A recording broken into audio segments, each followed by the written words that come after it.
Folks, salutations. Happy Memorial Day for those of you in the United States. This is, of course, Pat Flynn. I've got the weighted vest on, and I'm going to tell you why in just a second.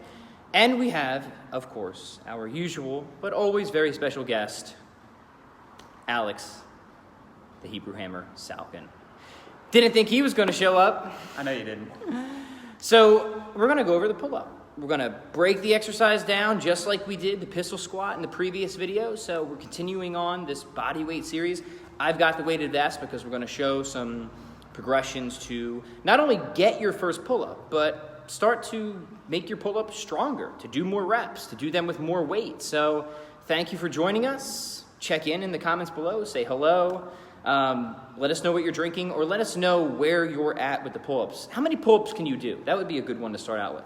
Where are you at with the pull-up right now? Are you yet to get your first one? Can you do 5? Can you do 10? Can you do pull-up with 2 100-pound kettlebells around your waist? If you can do that, then you can stop watching this video. I'll watch yours. So let's get right into it. I know we all enjoy this, but let's do a little bit of this. So let's talk technique. When we talk about pull-ups, we are talking about a strict pull-up. No kipping, no momentum, or any of that. We're going to get strong instead. Very rarely do I find that kipping or momentum are actually all that useful as far as pull-up progressions go. They're not always inherently bad. They can certainly be overused, and I think they often are overused. But there's better systems that we can use to build strength in the pull-up to get a good quality grinding pull-up rep that don't involve the use of swaying or momentum. And we want to cover a few of those now. But let's just go over the technique first. Shall we do that? Let's do it. Good, sir? You want to do it? You want me to do it? I'll do it.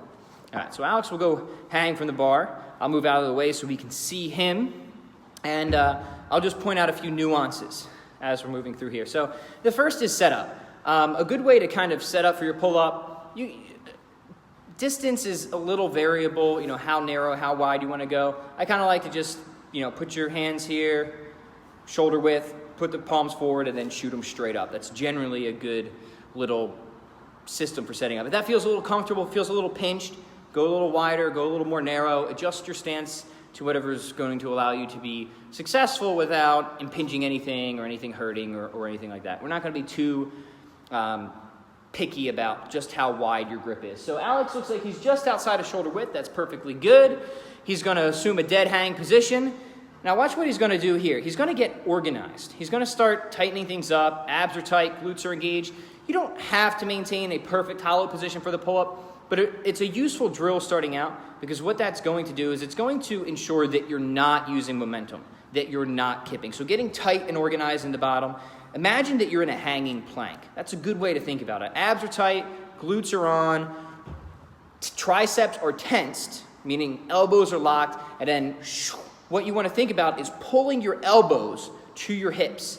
Pulling this, not just trying to get your chin to the bar or the throat to the bar, but the chest to the bar. Does that make sense? Chris, what's up? Aleks, what's up? Check in, guys. Let us know how your weekend is going. One more rep. So, he's setting up. He's getting organized. Again, if you want to get into a full hollow, that's fine. I'm not saying it's necessary, but it does help to eliminate reliance on momentum. All right, so let me do a rep. I'm jealous. We're going to end that jealousy right now. Do some weighted reps here. So my grip tends to be a little narrow. Thumb or no thumb, again, there's pros and cons to each. We can talk about that. I'm doing a thumbless grip, getting set. Everything is tight, and getting as much height as I can, controlling all the way down through that range of motion. So let's talk progressions and strategies. Let's start with you, sir. What is your favorite? So let's say somebody doesn't have their first pull-up yet. What are some tools or some progressions or regressions that we can use to start to build the strength? Well, the first thing that I always want to look at is where they are in their journey toward their first pull-up. If they're not in a position where they can even really do dead hangs all that well, we're not going to work all that much on progressions just yet. We'll definitely work on a good dead hang is absolutely a progression toward the pull-up.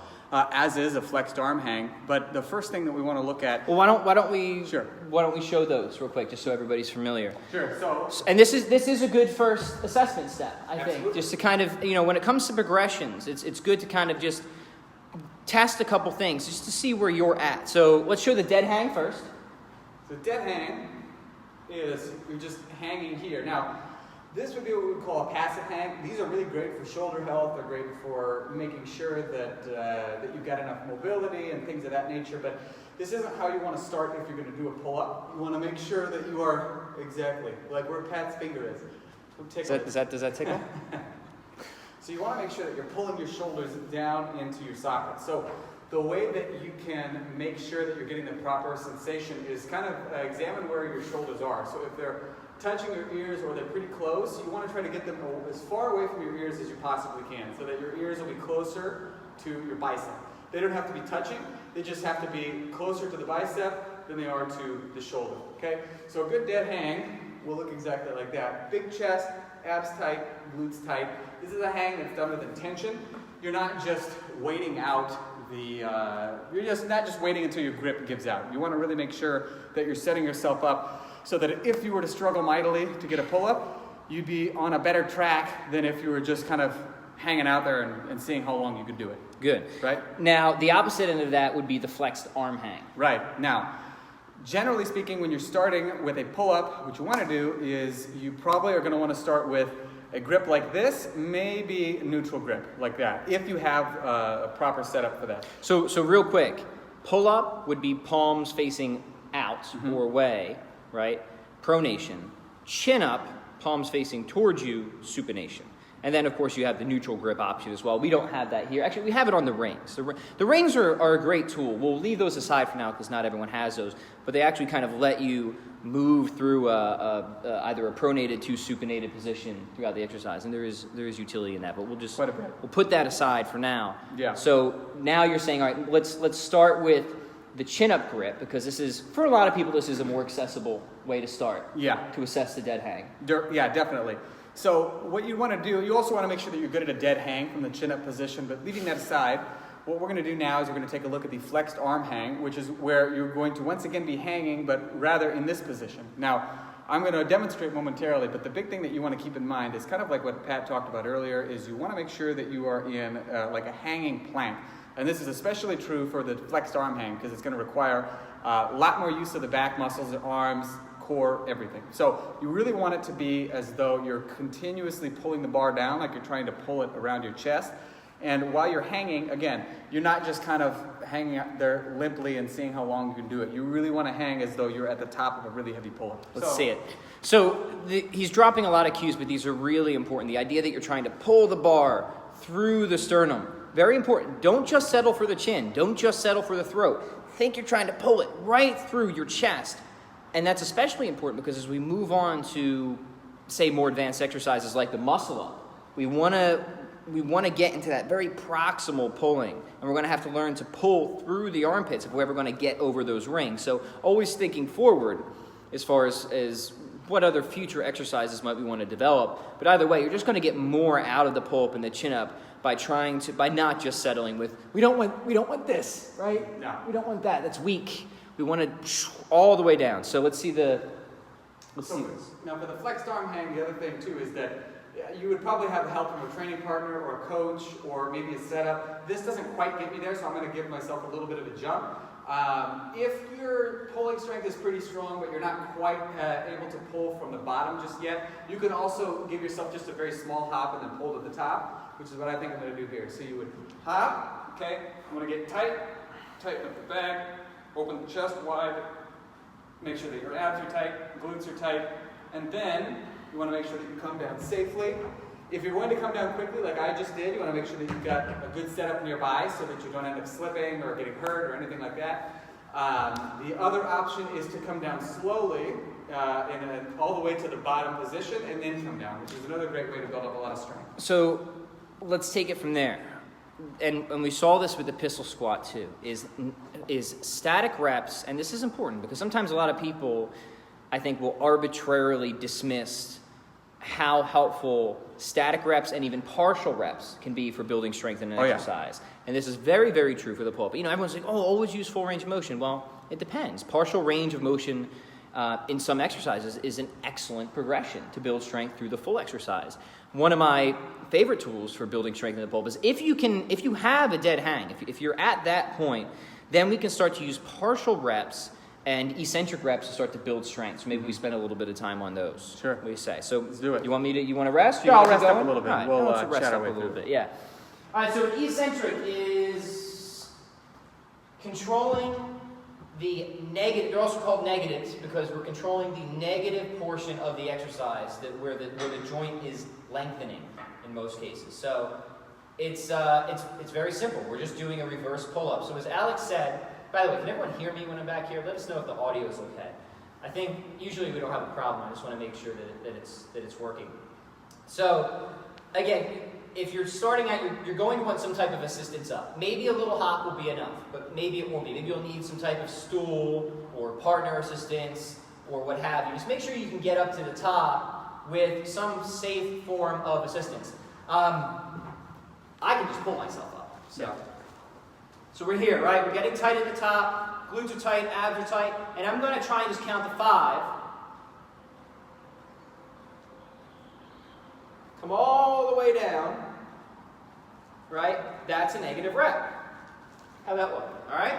Good. Another thing we can do are come down to where we feel I might have enough strength to pull back up. And then all the way back down. Now, I am doing this with a 40-pound vest attached to my chest. What's your excuse? What's your excuse? It's a very good question. But there's a reason. I can do very heavy pull-ups, and we'll talk about how to get there. But going back to this specific progression, understand what I'm saying. By controlling through the negative range of motion, that will help to develop the strength that you need to get back up. But we can patch our way there by starting to do a combination of negative reps and partial reps. And this might be just lowering an inch at first. And that's it. That's a training session. Lower an inch, pull back up, lower all the way back down. The next training session, whenever that is, maybe we get to 1.5 inches. Maybe we get to 2 inches. Maybe we get to 90 degrees. But we start to build that concentric strength bit by bit until we've got the full pull-up. I'm telling you folks, this is a really good, effective strategy because it starts to register your body weight right from the beginning. And not that bands can't be useful, they often are. But the sooner we can impose the very specific demands, as specific as we can get, like we're telling our body, look, you have to adapt to this weight because this is what you're dealing with. The sooner we can do that safely, the sooner you will get your full pull-up. Does that make sense? Give me some likes or some grunt of acknowledgement. Grunt? Can you grunt? I acknowledge it. Give some grunts of acknowledgement. Hearing you fine? Yeah, sounds fine. Good. So these progressions may be a few steps ahead of where you're at now. But for a lot of people, this is the perfect starting point. You get the flexed arm hangs. You start to work partial reps. It's going to take a little bit of time. That's fine. All good strength work requires patience. The biggest reason that I see people not getting their pull-ups, and you can let me know if you agree with this, is they don't practice consistently enough and they just don't have the patience. This is true of just almost any higher level strength exercise. It's a lack of persistence and a lack of patience, the 2 P's. Of course, progression is the 3 P's. So you need progression, you need patience, and you need persistence if you really want to develop strength at just about anything. So let's maybe move through a few more progressions or strategies at this point. Yeah. So one thing to keep in mind is that if you have, let's say, a deficit in strength, like we were saying earlier, even in the flexed arm hang, in the dead hang, things like that, you'll probably want to spend a decent amount of time doing things like rows with a kettlebell or with your body weight, maybe some grip work, some core work, things like that. You want to make sure that the rest of your body is prepared and that you're not just going to be butting your head up against a wall. So one of the things that we see quite often, somebody had asked about the bands. I know that a lot of people have used bands allegedly successfully in the past. I mean, I don't really know enough about the protocols that people have used, but I think that the important thing to keep in mind is that the band shouldn't be used as a crutch. So it's one of those things like where I was pointing out with the, no. The dead hang, for example, can't just be done. It's a great progression, but if you're doing it without any intention, you're not going to get anywhere. So Stephen wants to know just about rows. Just about rows. Okay, so... Well, hold on, before that, because you made another important point, and I want to highlight it. Different people are going to have different weaknesses in the pull-up. So it is, and we could conjecture about that all day long. We could spend hours on that. But you have to take an honest assessment or just hire a coach and be like, tell me what part of the pull-up I suck at. Because that's where you want to spend time fixing. Some people might have a grip issue. Some people might be weak at the top. Other people might be weak at the bottom. Other people might be weak at the middle. And what you don't want to do is keep strengthening the parts you're already strong at and ignoring the parts you're already weak at. And that's a problem with some of the bands a lot of the times, is they give people assistance where they don't need it, right? Mm-hmm. And then they don't offer the assistance where people do need it. That's just the nature of bands in general, right? You have more assistance at the bottom, less at the top. Well, sometimes people are weak at the top, and they're strong at the bottom. So you have to give an assessment. Now, we can't do that now. Maybe we could do that in the future. I think you can bring people on live. Totally. Keep that in mind. What the heck? Guess... Who just what the cat just dragged in, ladies and gentlemen. I thought you were away. Come in and do some pull-ups with us. Check it out. She's going to be the new person doing all the pull-ups. We're going to take a rest. Are you warmed up to do a pull-up? I am not warmed up. Get warmed up to do a pull-up. The door. What makes you feel like Was not expecting Alyssa to just roll in. This is good. We're doing pull-up progressions and things like that. So get those shoulders warmed up. You can show off your pull-up strength. We helped Alyssa develop some pretty powerful pull-ups. So this is fortuitous. What the heck were we talking about? Rows. Right. Let's get back to those. Right. So, first things first, I would recommend doing bodyweight rows to begin with on some sort of a suspension unit, such as like what we've got back here. Shall we demonstrate? Yeah, let's go ahead and demonstrate. Rings are also a very good option if you want to do bodyweight rows. Whatever you can hang off of is going to be good. I definitely also recommend using weighted rows, like with a kettlebell or a dumbbell or what have you. You can really mix it up. Like if we're talking about building some prerequisite strength, then without doubt, you're going to want to make sure that you're pretty good at a variety of implements and doing this movement, right? Cool. All right, let's set up the rows. Shay says, good point. Thank you, Shay. I don't remember what point that is, but... I think it was about the bands. Stephen says, hey, what's up, Stephen? Was just to ask about rows. Erica, how are you? Hello, everyone. All right, so notice Aleks is using some type of TRX-ish device. This is not technically a TRX. I don't think this one even has a name. So, big things about rows. You obviously determine the amount of resistance by the angle, very similar to push-ups. So you need to find something that's going to challenge you, but also allow you to be successful. I'll try and, you can do a more upright, Alex. We know you're strong, just to demonstrate the technique. Notice he's pulling to his sternum. He's not doing face pulls. So he's trying to pull his elbows through. And face pulls are a great exercise. They might be helpful for pull-ups as well, depending on what you need to strengthen. But generally, we're trying to pull from where we're going to be strongest. We're going to maximize that joint centration, right? So he's pulling through his rows. Body is tight. He's in a good organized position. These are not only an excellent starting point to just build the strength in the back, the lats, the biceps to move to things like the dead hangs. But rows are just a great exercise that you should be doing always and forever anyways. Yeah. Most definitely. So these are just some starting progressions aside from using kipping or momentum that you can use to really start to build pull-up strength. Now let's talk strategies that can be very useful for either getting your first pull-up, and we're talking general level programming strategies, or getting stronger at pull-ups. Now, one of my favorite, and this ties into the podcast we did today, so we'll link to the old Pat Flynn show. Aleks and I put up an episode of treating strength as a skill, as treating strength as a form of practice. When it comes to pull-ups, and even more so for muscle-ups when we get into that, are doing things called accumulation sets. And the idea of an accumulation set is you just put some amount of time on the clock. It might be 5 minutes, 10 minutes, 15 minutes, sometimes half an hour, could even be an hour, depends. And all you do is you practice accumulating a certain amount of quality reps in that time at a certain intensity, right? So it could be negatives, it could be partial reps, or if you're a little bit more advanced, it might be heavy weighted reps. This is an important concept. At a certain point, if you want to increase the maximum number of pull-ups you can do, one of the best things you can do is increase the maximum amount of weight you can pull through a pull-up. All right? So again, I'll repeat it. If you want to increase the maximum number of pull-ups you can do with just your body weight, one of the best strategies you can use is increase the maximum amount of shear load you can move through the pull-up. What does that mean? It means weight the exercise. And you should weight the exercise fairly often. Having greater absolute capacity in terms of strength increases the potential for endurance. It won't necessarily realize that potential, but it will increase the potential where you can then do more pull-ups. I've trained a lot of people who can get like 10 to 15 pull-ups. Like, Pat, I want to get to 30 pull-ups, to 40 pull-ups. My first thing is like, why? But okay, if you want to do that, we need to start doing heavier weighted pull-ups. And one of the best ways to do that is just put a weighted vest on or use a belt. I sometimes prefer the belt. The problem with the vest is this, right? It sometimes impairs proper shoulder mechanics. Now, this isn't too bad. I can still do a decent pull-up with this on. I'll show a few reps. But the idea of an accumulation set is we're going for quality and consistency. We're not trying to rush it necessarily. Now, sometimes we might want to go for density, but a lot of times we just want to go for sheer intensity. How much weight can I pull? Maybe I'm doing my 2-rep max, and I'm just doing 1 rep at a time. Maybe I'm doing my 5-rep max, I'm just doing 3 reps at a time. So I'll go do a rep and let Aleks gab at you for a minute. You have anything to build on that? Well, we'll see. Let's take a gander. So, maybe I'm going for half an hour, right? And I'm just gonna sit here, not sit here. Hang here.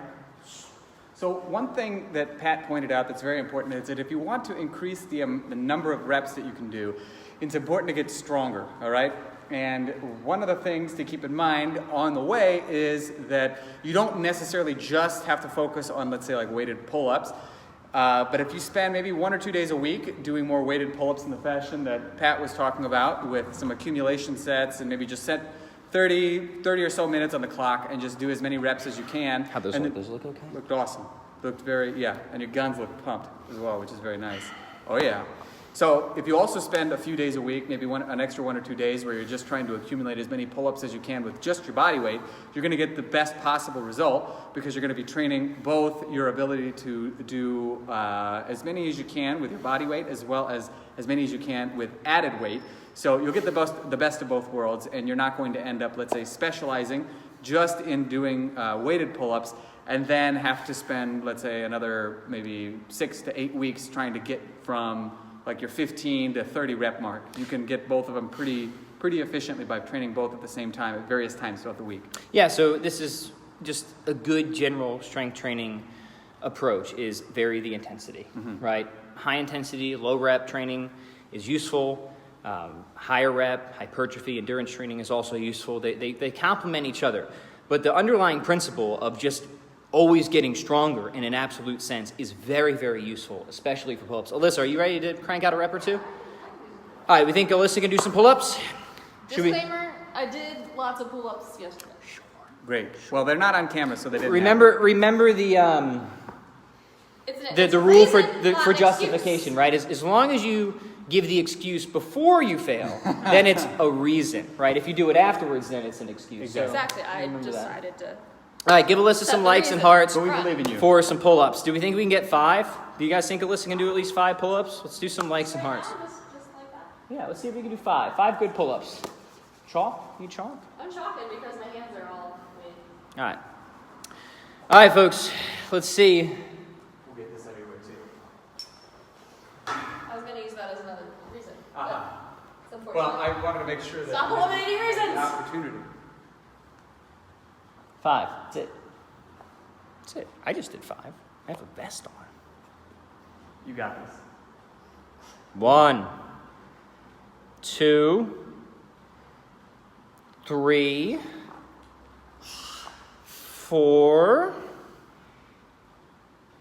All right, we'll That is the face of intensity. we'll pass her. Give her a hand, folks, or some likes and hearts. That's very, very good. Nice work. Very good. And Especially for being put on the spot like at random as you came into the gym. Right, yeah, that was Yeah. something. So- Don't get the adrenaline pumping like that. are you We guys gotta- are you guys done talking now? Can I talk on my own Go Facebook? ahead. Well, I Live, just want to please? say, Shay says something very correct. It says girl power. Way to be. One more strategy, because I'm not a fan of just throwing everything out and overwhelming people. So let's just leave you with one more thing, one more idea, one more principle. and that is pull-ups respond well to frequency, especially once you have kind of a decent base with those. Meaning pull-ups are one of those exercises that are great for some type of greasing the groove protocol, where you just do pull-ups throughout the day. So one strategy that you can use is this idea of doorway pull-ups, where you have some room in your house where you put a pull-up bar in. At any time you walk in and out of that room, and make it a somewhat popular room. Maybe it's your home office, or maybe it's your bathroom. And whenever you walk through that door, you do either a set of pull-ups or some progression towards the pull-up. Maybe it's a flexed arm hang, maybe it's 3 or 5 reps. You're not trying to get a workout in. You're not trying to smoke yourself. You're just trying to increase the frequency of practice throughout the day, because pull-ups respond very well to frequency. And when done judiciously, obviously you can overdo this, so use common sense, see how your body's feeling. If you're feeling really beat up or sore, you might want to back off a little bit. But otherwise, you can do this very, very easily in combination with an otherwise structured strength training program to give those pull-ups that little bit of boost that you've been working for. The doorway mechanism is great, having certain things triggered to, or exercises triggered every time you walk through a doorway, pistol squats, pull-ups, whatever. It's a really good strategy, especially for the body weight exercises. Anything else to add, good sir, before we wrap this sucker up? I think you covered it, my man. That's it, folks. Hey, if you're enjoying this, if you like it, if you're getting something out, do us a favor. Drop a comment, like it, share it, pass it along. We're going to continue this series. I promise you we'd get back onto Facebook Lives once I was wrapping up with the old book project, which I think it looks like is finally happening. Thank you, God. So yeah, always appreciate you tuning in. Have a wonderful holiday weekend if you are here in the America. The one and only America. The one and only. And we will catch you on the next episode of whatever this is. Adios.